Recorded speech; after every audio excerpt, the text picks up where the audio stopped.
আরে আমারে যদি একদিন এভাবে জনসম্মুখে ডিম মারে, সারা জীবন এই কষ্ট থাকবে না? থাকবে না। কি আর গোড়ার ডিমের রাজনীতি করি আমি? একটা মেয়ে এনসিপি, তারে পর্যন্ত নাউজুবিল্লাহ কি অশ্লীল ভাষা যেগুলো ইউজ করা যায় না।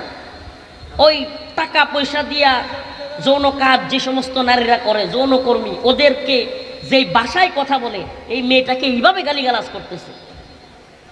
কথাগুলো বলতাম না, বলতেছি এই জন্য যে বস্তা পচা নীতি, এই যে যুব সমাজ আজকে আমেরিকায়, কার কথায় এই যুব সমাজ, এই যুবকগুলো ভিন্ন দলের লোকের উপর পচা ডিম মারতেছে?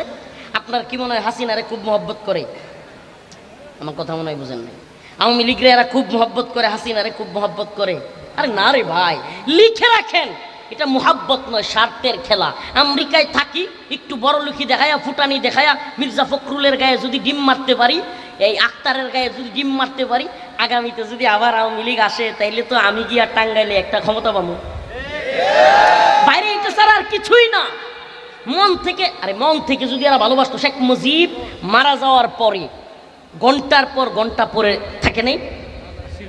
ছিল কি ছিল না? কেউ গেছে? যাই নাই। রাজনৈতিক কথা না এগুলো, বুঝানোর জন্য। যদি আপনারা মনে করেন হায় হায় আফসোস, আওয়ামী লীগ 17 বছর থাকলো, বাংলাদেশের মানুষ অস্থির হয়ে গেল, আলেমদেরকে জেলখানায় নিল, রিমান্ডে নিল, নির্যাতন করলো, ফাঁসিতে ঝুলাইলো, হত্যা করলো, কারাগার থেকে দেশ বরণ্য আলেমকে হত্যা করে বের করলো, হাজার হাজার ছাত্রদের উপর গুলি করলো, হেলিকপ্টার থেকে গুলি করলো, নারীদেরকে আওয়ামী লীগে ভোট না দেওয়ার কারণে এমসি কলেজে করলো, হিন্দু বেটা বিশ্বজিৎকে জামাত বলে পিটা করলো, আবরার ফাহাদকে ভারতের বিরুদ্ধে কথা বলবার কারণে করলো। এত কিছু করবার পরে আওয়ামী লীগকে দেশের যুবকেরা মিলে, ছাত্ররা মিলে বিতাড়িত করলো। আবার আসলো ডক্টর মোহাম্মদ ইউনুস।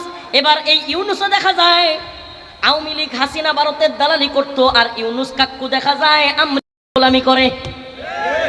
আবার যেগুলো আসবে, ওরাও দেখি ট্রাম্পের সামসামি শুরু করছে, চার্লি ক্লার্কের পোস্ট দেয়। আবার যাদেরকে তথাকথিত ইসলামিক গণতান্ত্রিক দল মনে করি, এগুলো আড়ালে আবডালে শয়তানদের সাথে মিটিং মিছিল করে। আবার তারাও দেখি আসন ভাগাভাগির জন্য সিস্টেমে চলে, আসন পাওয়ার জন্য নিজের ঈমান আকীদা, নিজের আল্লাহর প্রতি বিশ্বাস আস্থা পর্যন্ত বিকায়া দিচ্ছে। পরিস্থিতি যখন এই পর্যায়ে, তখন সাধারণ যুবকদের অন্তরের মধ্যে, আমাদের জেনারেল শিক্ষিত কিংবা মাদ্রাসা পড়ুয়া কিংবা যে বয়সেরই হোক, যুব সমাজের মধ্যে এক ধরনের অস্থিরতা। আয় হাই, পরিবর্তন কবে হবে? পরিবর্তন কবে আসবে? 2000 মানুষ জীবন দিয়া মনে করেছিলাম পরিবর্তন হবে, সংস্কার হবে, গোড়ার ডিম কিছুই হয় নাই। এখন আবার পাবলিক চিন্তা ভাবনা করতেছে কি করা যায়, কি করা